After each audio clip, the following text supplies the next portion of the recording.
Hey, what's up guys? My name is RageMode and welcome to the project breakdown of my song called Ghost. Yeah, this is actually my third attempt of recording this video because of some technical difficulties and encoders and video and what's not. So I finally found the settings so I can record it right and it looks nice and it sounds good. So I think let's get started and jump right into the project. So that's the main project of Ghost, and today I wanted to have a look at the main three elements of this track. It's fairly simple and more, let's say, writing oriented because the sounds in it aren't the most crazy sounds I've ever made. Definitely one key element of the whole song are the drums. Then I wouldn't even say the low end because it's basically just sine waves. And then everything on top together with the vocals. And also in the second break, there's a lot of orchestral elements going on as per usual. So I thought about we just first of all go through the drum folder, then I show you some of the processing I did on there. Afterwards, just quickly look over the low end. And then the rest of the video is just like explaining the writing part and showing you the instruments I use from there. Because I'll tell you, the patches and everything, like sound design wise, isn't really complicated, but you will see later. So without further ado, let's jump into the drum folder. So I've been working with this template for a couple of years now, and so drums are most of the time top folder and the main element in every drum and bass track. So let's just quickly go through all the elements which I have in there and then have a look at the post-processing, which I think makes a big difference here in this track. So starting off, we have kick and snare.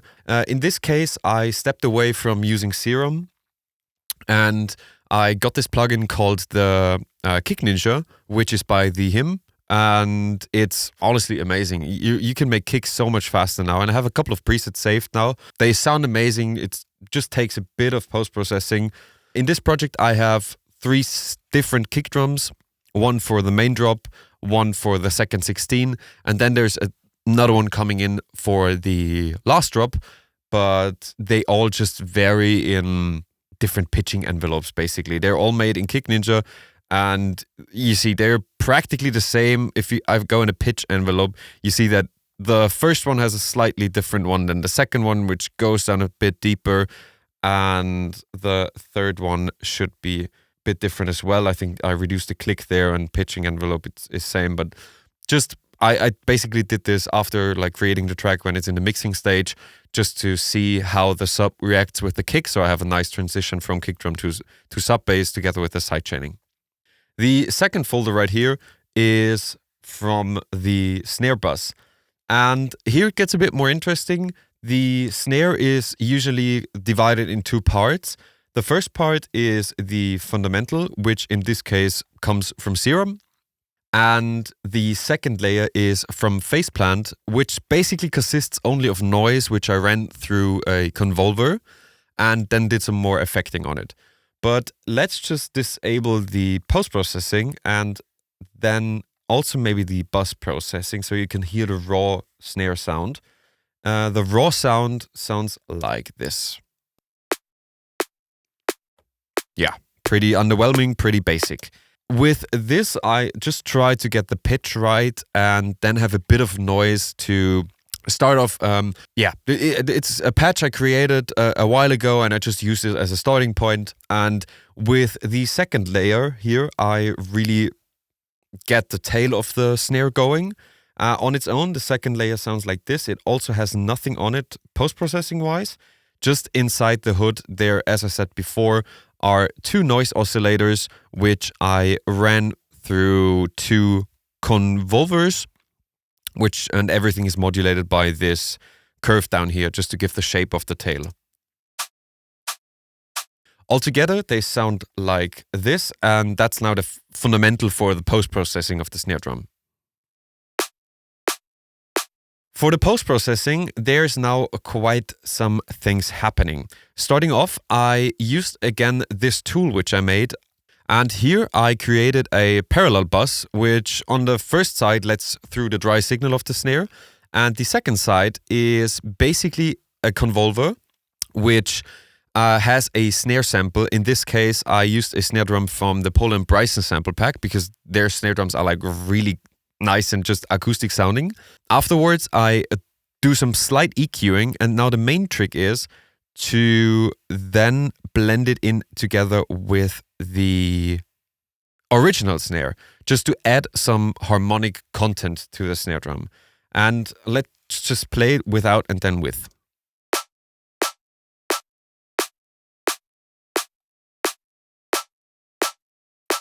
And once I add it, you can really hear all the upper harmonics which come and the resonances come in to the snare drum. If I just solo the part which is added, it sounds like this. And together with the dry snare, you get really the basic sound of which is the final snare drum. Afterwards, I felt the snare could use a bit more noise, so I used Shaperbox, and I have this preset here which basically just follows the audio and adds a noise tail to it.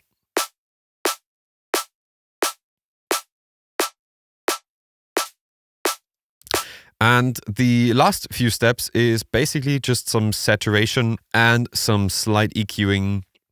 The last 2 or 3 plugins are just a delay, which is active at the end of this section, so it fades out into the orchestral part. And before clipping it off, I used Spiff on a natural setting and just boosting the transients into the clipper. Sounded nice, that's why I kept it on. And if I disable it,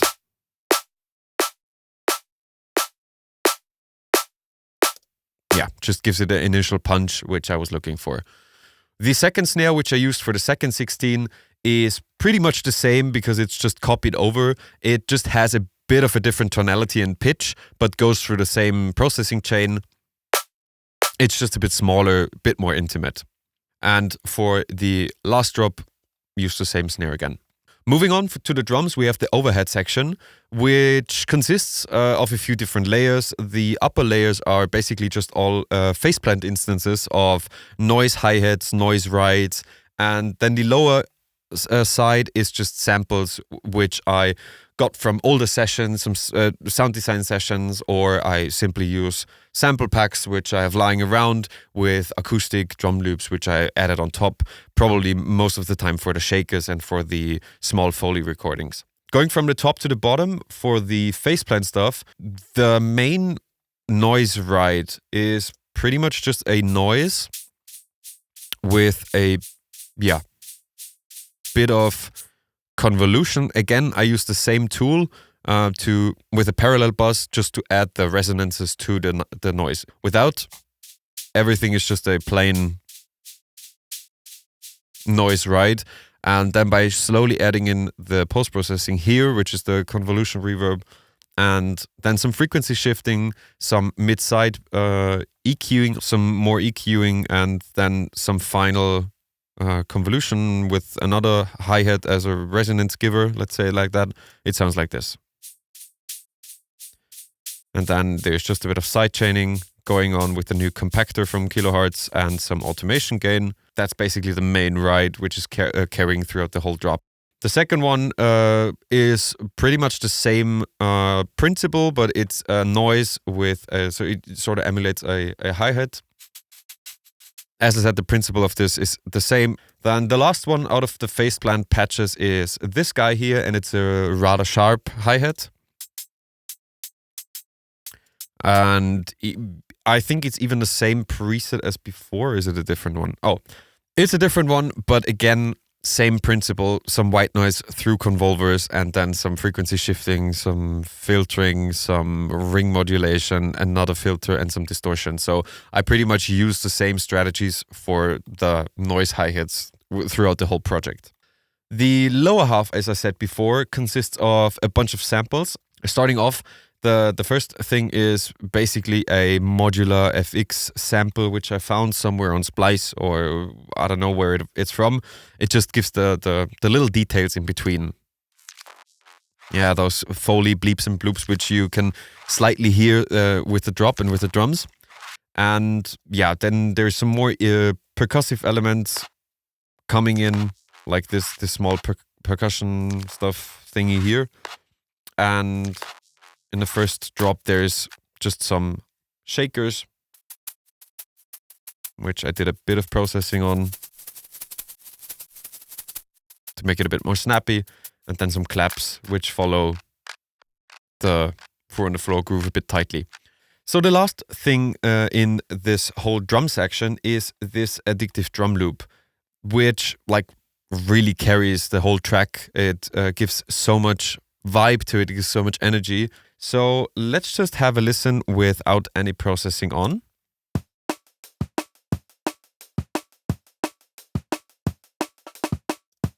And together with the post-processing, the whole loop comes alive and sounds like this.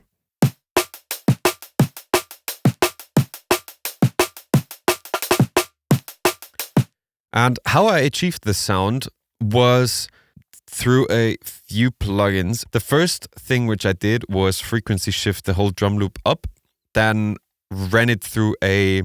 Sounds quite odd, but in the first place I took away a bit of the transients just to, I would say, balance out the sound a bit to make it more natural for post-processing. Then some distortion, and then some compression to bring out the tails a bit more.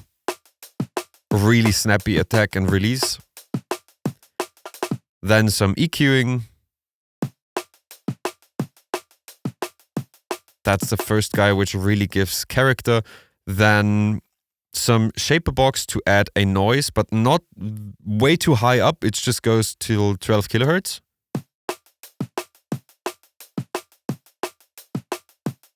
Just adds a bit more on top.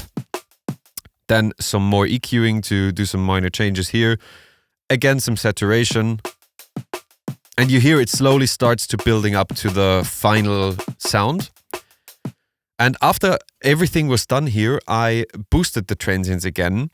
Afterwards, some Gulfos, which does a lot in the high end. And now is the step together with some multiband compression. This guy like boosts the signal by 9 dB into the loudness it's now. And afterwards there's just a bit of multiband compression going on, but just for the mid signal.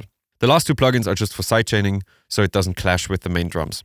And now let's listen to the whole stuff in context. So the drums without the addictive drum loop just sounds like this. After adding in this drum loop, it just sounded way, way better, and the groove kept on going way easier.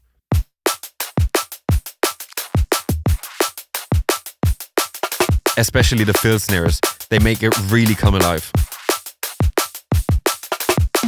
I would say let's now quickly go over the post-processing, which I did on the drum bus. So now that you heard the drum loops with all the different elements, without processing, let's just turn on the final chain of the drums and then have a listen once more. Of course, it's going to be a bit louder, but there's also the steps in between which really make it come alive. Then without. So the first plugin I used here is an imager. It's just a stock imager from Cubase itself. And what I did there is I sort of reduced the width of the drum loop in the mid and high end. Afterwards, I used Spectre to just distort the area around 2 kilohertz. So with, it sounds like this. And then without, it just loses the whole resonance on top and just the feeling. Just gets, I know, way more present. It loses a bit of high end, but the focus is more on the upper mids, which is really nice in this case. The next step is some distortion again, using a clean tube mode here and playing with the tonality of the band, just a 26% distortion, just giving a bit more. Afterwards, we have some EQing. The next plugin is, again, a transient shaper to just initially boost the transients a tiny bit, not too much in the low end, but rather in the high end. Then a tiny bit of wave shaping in the top end of the drums, just to bring it a bit more out in the mix. And some final EQing. And yeah, that's the final EQ probably before hitting the clipper, which just shaves off the transients. And then once again, with and without the processing chain.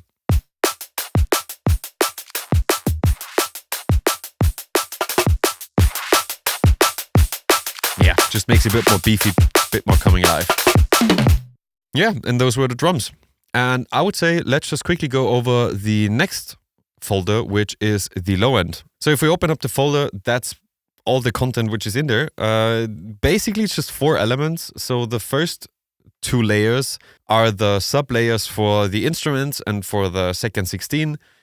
As I said, it's nothing too crazy. It's just a sine wave with the third harmonic added, which I can browse through because I made a wavetable where it just switches between a pure sine wave and then a sine wave with a bit of the third harmonic. And this goes for the second sub as well. If we just have a look at it, it's the plain sine wave. And then you can see the second wavetable is this, and it morphs between those two. The first interesting thing which happens down here is this bass. It's on the first serum, just a sine wave for the fundamental and then a sine wave for the harmonics on top. And the second serum is basically just a white noise. And then I just added a filter automation to make it a bit more clicky. The only synth which is really designed here was this stab on the 1. If we disable the post-processing, you can hear the different elements a bit better. Let's go quickly through it. It's nothing too crazy. So the first layer is the gritty layer. So you get the main idea of the mid-range sort of feeling. The second one is basically here to fill out a few of the frequency which are missing then in the final synth. And the last layer is just the low end, which is a sine wave with a few harmonics turned up. And down below we have the last layer, which is the sample, which gives the white noise on top. The real magic here happens through the post-processing. The main thing which happens here is probably Rift, which is a really cool distortion plugin. Most of the time I use it and just browse through the different presets which they have with this randomness filter. And when there's something sounding interesting, I just keep it and tweak it from there. That's what I did. This, for example, really makes it come alive and distorts everything together in the first place. Yeah, then some snap heap there's a filter table on it. Shaper box, which adds the noise on top. Then another Rift for some more distortion. Then some Oxy OTT, which is basically the good version of OTT because it has linear phase. And slowly you hear it coming alive. More EQing, multipass. Yeah, I did some comb filtering for the mid-range and then distortion. EQing, some filtering, more OTT, a delay for automation, EQing, and a reverb. This is also for automation, everything. And the final stage was a clipper. So slowly by stacking all the different effects, you get this one. And the last sound, which is in the subfolder, and that's why I said it's fairly quickly, is this respace, which I used to sort of change the different sections. The idea behind this is I took a Serum 2 instance and just created one long note of a C note and then did some processing on it like a chorus or a flanger or a phaser just to create some initial movement, bounce this out into audio and then drag it into the sampler of Faceplant, which the initial patch which came from Serum 2 sounded like this. And then I looped a small section, and you know, by looping and playing different notes, the higher you go, the faster the loop plays, and the deeper you go with the notes, the slower the loop plays, and that's what's creating the Reese movement then. And in Faceplant, I just added some white noise, I believe. It's white noise. It's a deep sine wave for modulating the level of the white noise, and then some post-processing, which is some filter automation going on, a lot of distortion, and then a stereo making rack, which I built. And yeah, that's basically the respace. I've found it's a cool trick to create some different respaces with this sampling method. And that's basically it with the low-end section. Now, having the two upper folders covered, let's go over everything which is on top of this foundation, which we just had a look at. As I said in the beginning, the sound design of all the different elements on top isn't too crazy. My goal was to never have the same sound sort of playing at the same time. I just wanted it to be like really evolving over time. So it was starting out really low with the vocals and then sort of building up, and then there's the first chord change when the drop hits, and then it slowly evolves into this part of the final part of the drop where it gets bigger and bigger and then goes down and into the orchestra section. There's two main elements which I wanted to have a look at before jumping to all of the fine details and the orchestra. The main synth which carries the whole track is actually the one which I had in every version of the track. I believe I did, wait, let me check. Yeah, a lot of different versions. And so the last one was the master, which I exported in September. And the first topic which I bounced was on the 11th of September 2023. So actually 2 years ago. In between, there was a lot of happening because I sort of had the initial idea, but I could never finish the original idea. And what I did then was like redo certain parts and redo them again, and then new arrangement and new vocals, and then it had so much different elements going on to really create this final song, which then came together perfectly. But before, the only instrument which I kept from version 1 to the final version was this plug sound. With post-processing, it sounds like this.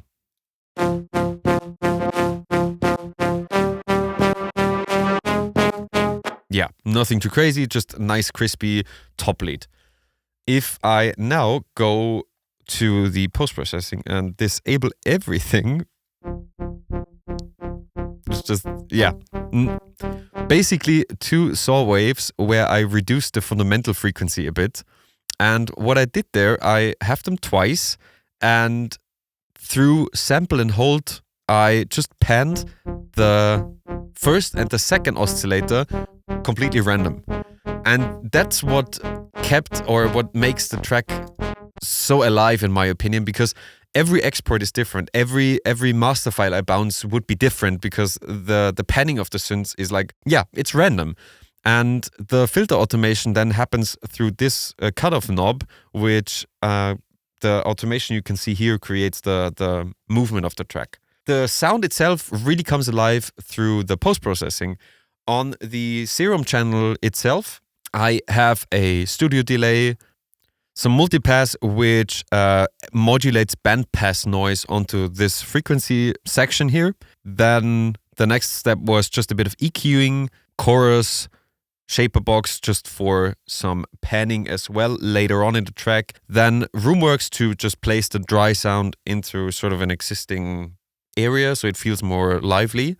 Then one of my favorite plugins for sound design is actually the ladder filter at the moment. The last step is, in this case, some EQing and some clipping just to add some gain. And with only those effects on it, it already gets a bit more upfront, a bit more, of course, a bit louder and a bit more, yeah, to in the direction of the final sound. The real magic, though, happens on the plug bus, which also has the most automations going on. First up, yeah, again, a ladder filter, because why not? Then there's some multiband compression just to raise up the top levels a bit. Then Spectre, and I really distorted the top end here, just to get some of the artifacts a bit more up, a bit more brighter, and just add some presence in the top end. Then I have this ring mod, which basically mods the low end and the synth together. Then some slight EQing to boost the highs as well. And some Valhalla reverb, which I automated in between. Then some OTT, and that's where actually the real magic happens, which really boosts up the sound.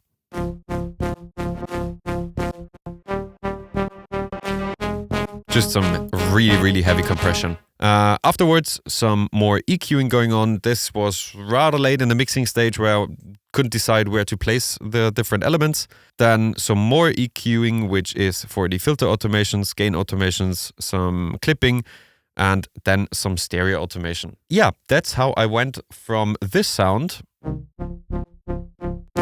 to this one. as you can see, it's really nothing too crazy, but for me, it was just such a substantial part of the song. I really liked, so that the thing I liked most about it is that it's continue evolving throughout the whole track. And that's why for me, this sound really stayed in there and really carries the whole song together with all the other elements. It's a random preset I found in my library, which just sounded nice. It just gives more. The main part where you can notice this one is actually in the verse where with the whole orchestra.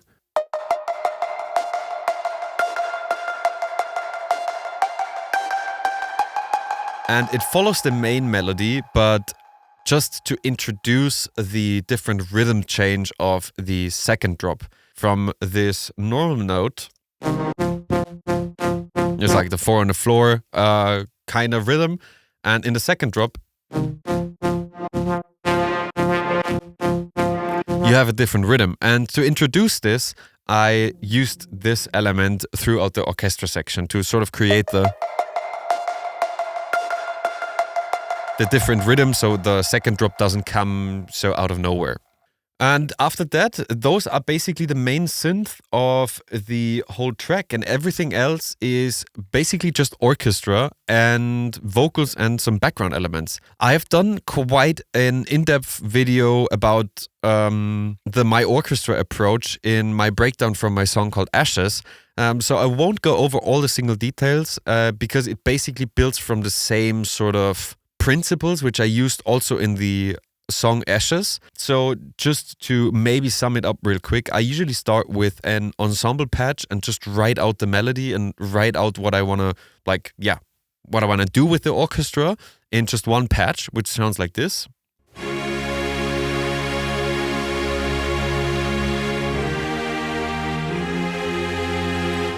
And to this patch, then most of the time I add some more elements or break it up into the different section and then create it a bit more realistic. For this project, I didn't want to go too much in depth of having the different section available to manipulate them and having them separately, but I just wanted to have this big dreamy sort of orchestra feel. That's why I kept the synth stacks as they are. I just added a second one, which is from the library from Audio Imperia called Nucleus, which plays like the high strings on top with the violins.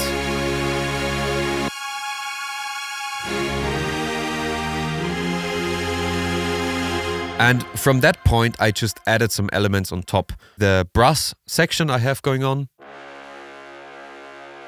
which also comes from Nucleus. It's like tubas, French horns.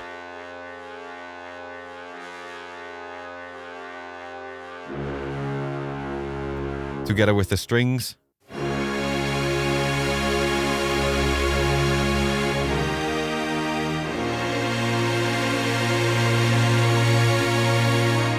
And from there on, I built a few different elements on top, like those two violins and the viola, which are also from Nucleus, from their solo library. Then the next step was to find a choir, which plays on top. This is a new library, which I bought because it was on sale, and I just thought, doesn't hurt to have another choir library. And the second one should be from... Oh, it's actually from a different one. Sounds really cool, adds exactly the feeling which I wanted if I play everything together.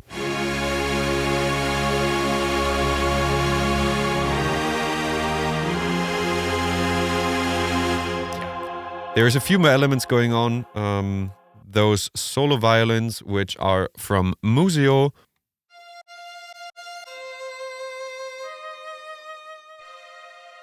Yeah, of course, the reverb tail comes in now. It just adds the sustain note. And then there's the intro sort of bell woodblock thing. Also coming in. Then the string band, which I believe is from Serum. Yeah.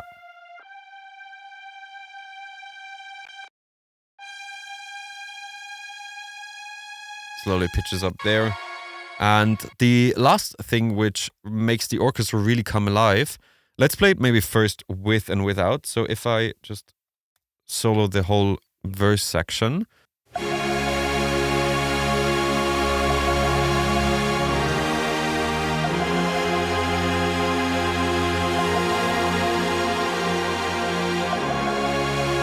And now together with the respace.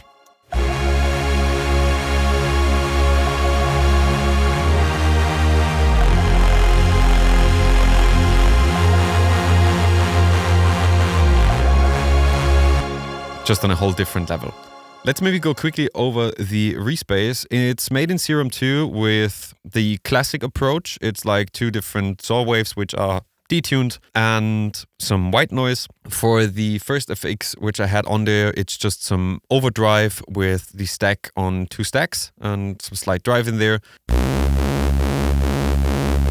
And from there it's just like filtering more distortion. So let's take some of the top end out and then some more distortion. And we go more in the direction of what it finally sounds like. I removed some of the mids, a bit compression, and then a notch filter, which follows the pitch of the respace. And the post-processing in Cubase itself is ring modulation. Then I drive the whole respace into the ladder filter.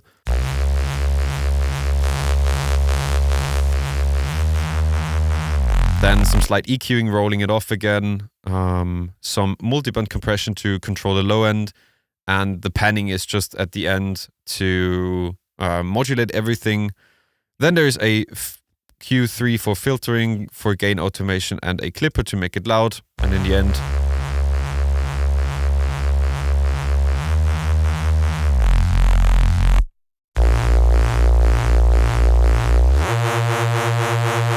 I think it's just a wonderful addition to an orchestra, and overall just a great tool to get some more feeling into like those big sections. With that covered, there's only a few things left, and basically those are just like samples and atmospheric sounds which I add during the process. And at the end, there's this vocal shout which goes throughout the whole first track, first part of the track, which is like the first syllable of Ghost. And then there's this vocal bend, which especially comes in the second verse.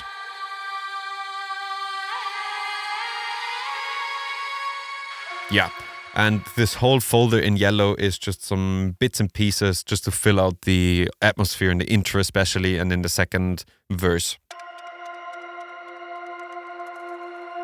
And if I play you the track with and without, you can definitely hear the difference.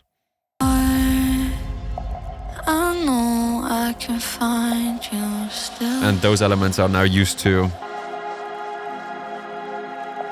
In the dark. Really bring it alive. Also for this orange folder here, if I close everything up again and then move to this folder here, those are all the FX risers, whooshes, whatever. There's like the white noise which comes from a faceplant instance where I have just one knob and can turn it up and down and have the riser or downlifter, whatever I want. Yeah, some claps, some again bits and pieces, and especially in the second 16 you hear what's doing there.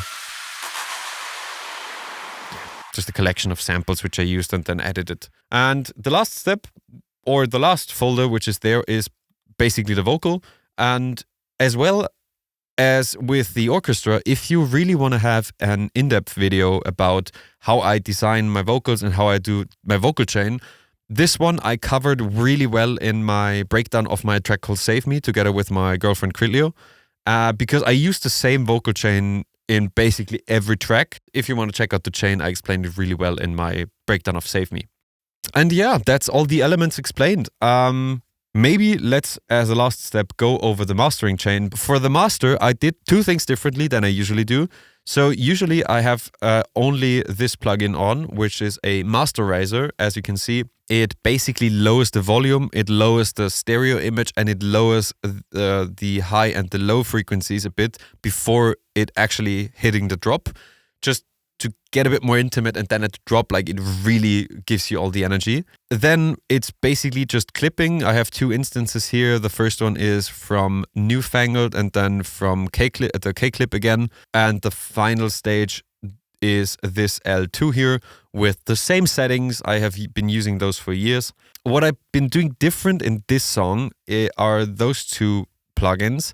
I usually don't compress anything on the master, but in this case, I have to be honest, it just sounded better. I could have fixed it before and could have made those elements and decisions before in the different elements, but I don't know, for this song, it just sounded nice to have a bit of compression on the master, so it was distinct decision to put this on the master, same as the Spectre plugin, to just distort this area of the sound again. I mentioned it before as well. I don't usually do this, but for this track, it just made sense, and that's why I kept it on. I mean, if I just play the drop with and without, then you can hear the difference. And with the plugins, just adds a bit more.